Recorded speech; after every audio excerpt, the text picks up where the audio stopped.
In section 7 we're going to look at circles. In this first part we're going to look at the equations of a circle. The equation of a circle radius r and centre AB can be given by this equation. This is a useful form to write the equation of a circle in because the centre AB can be seen and the radius r can be seen straight away very clearly. Sometimes the equation of a circle can be written in a different form. If we want to find the centre and radius, we just need to rearrange this expression into the form above.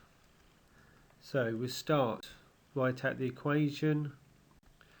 We're going to write x in a bracket. We're going to look at the number in front of the x term and we're going to half it and put it in the bracket, just like completing the square. In this case we've added in a plus 4 from the term squared, so we need to take that away. If we repeat the process for the y, we look at the term, the number in front of the y, minus 2. In the bracket we put a minus 1. And then we take away this extra number that we've added in.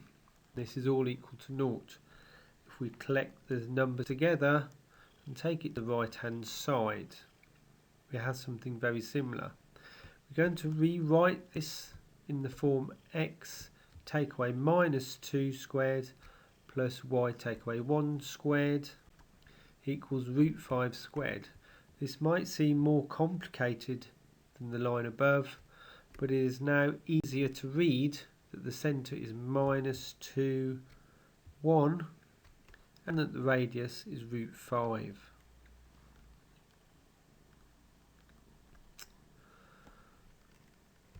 If we have a tangent to a circle, it always meets the normal at a right angle. So this normal is like an extended radius of the circle. So tangent and a radius of a circle always meet at a right angle. We can use this fact in several different ways. So in example 2, we're looking at a circle where we're given the centre and the radius, and we want to know the length from a point to where the tangent touches the circle. This is clearer what we're trying to do if we draw a picture. We have a circle, centre 4, radius root 10, and we have a tangent from the point P which touches the circle at Q. We need to find this length PQ. Now because this is a right angle here between the radius and the tangent, we can use Pythagoras to find PQ. And we can use Pythagoras to find PQ if we know this distance CQ, which we do, root 10, and we know the distance CP. The CP isn't given, but we do know the coordinates of the two endpoints, so again we can use Pythagoras with another right angle triangle to find this distance CP. So CP is given by the difference in the x's squared plus the difference in the y's squared. This gives us a value root 26.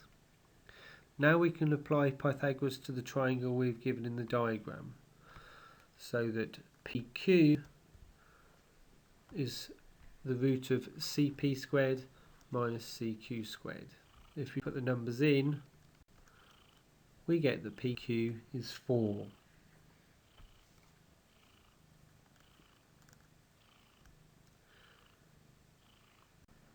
In example 3, we need to find the equation of a straight line, the equation of the tangent.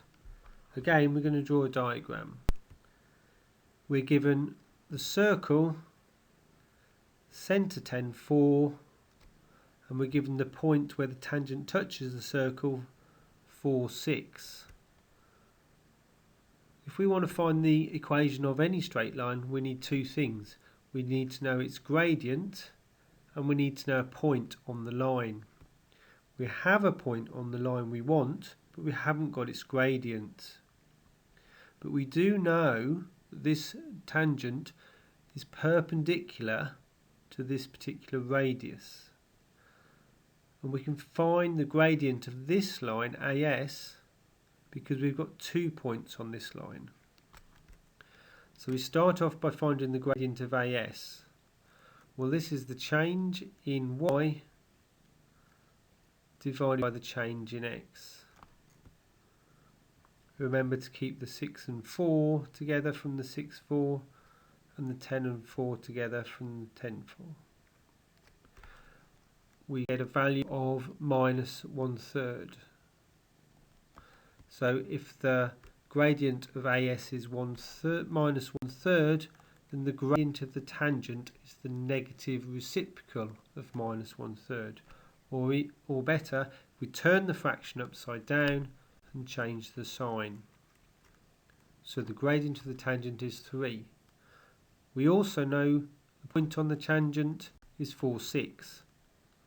We can put both of these facts into our formula and we can get the equation of the tangent.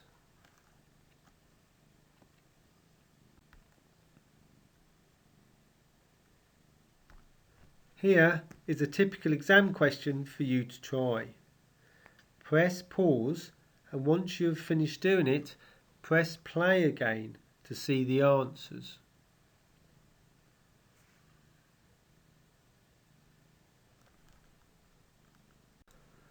Part A. We need to find the centre and radius of the circle, which would be easy if it was written in the standard way. So the thing to do is rearrange the equation we've been given. So just as completing the square, we're going to take the minus 2 from the x term and half it to go in the bracket, but remember to take off that additional term, the minus 1 squared, which we've just added in, so we need to take it away. And with the y, we're going to use plus 3, because that's half of the plus 6. We need to then take away 9 from when we've squared the 3. And also don't forget this minus 6 from the question.